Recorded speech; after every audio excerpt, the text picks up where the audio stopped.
Agit Kabayel. Hey, I was not familiar with your game. That's all I'm saying. You know, that thing when Shaq said that, I was not familiar. Hey, you a bad man. Because I saw your body measurements punching. and I saw Zhang's measurements, and I'm like, oh, I already know where this is going.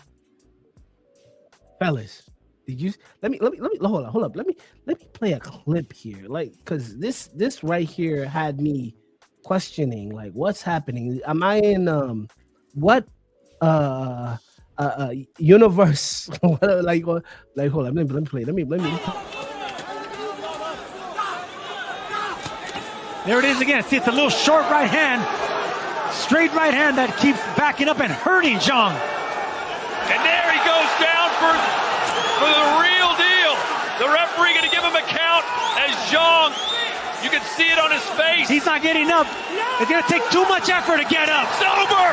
Are we looking at a future heavyweight title contender in Agit Kabayel, who's now undefeated, 26-0 with 18 KOs? That is the third consecutive. Bruh, let me pull it back.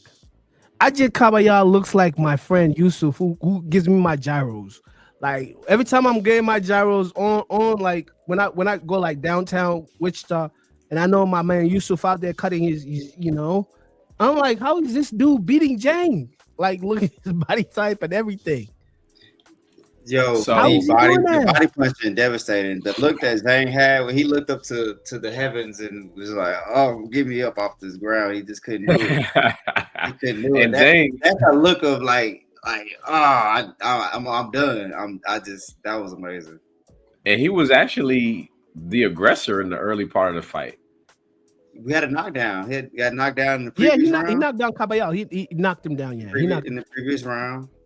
But we once again we talk about body punching, so I want to make that important. Hey, we talked about it with Shakur and getting Paley out. We talked about it last week when you get guys hurt, and to see the body punch having making its appearance on this card is just wonderful to see because it breaks you down. There's nothing like it. Mm-hmm. Yeah, body punch is vicious. Kabayel is Zhang is like, how tall is Zhang? Like 6'6"?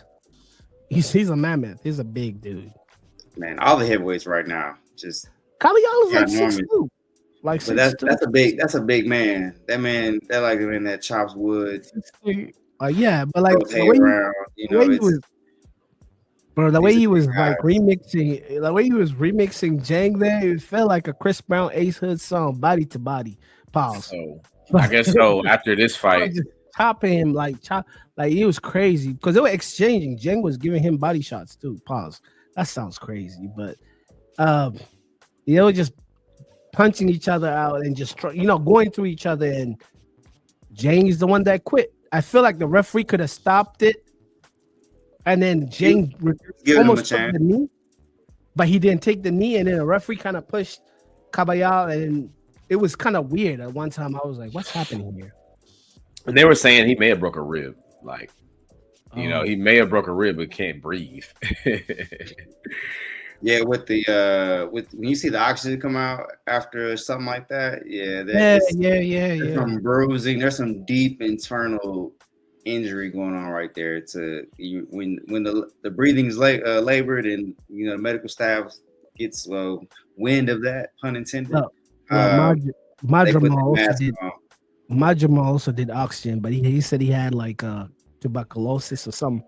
He had like we had a lot of sick fighters going around this week and lead up. So I guess there's some legitimacy to him being sick, needing oxygen. Majama, he did oxygen too. So just to put more context on the heavyweight division, Joseph Parker is the WBO interim heavyweight. Agit Kabayel is a WBC interim heavyweight. So, and then Kubrat Pulev is the WBA regular heavyweight champion, which I guess that's their number one contender. So anyway, there's that shows you the landscape outside of Usyk and Dubois. So what you're saying, there's some good fights to be made out there. Correct. Yeah, we're ready for it. So we make it happen. Let's go.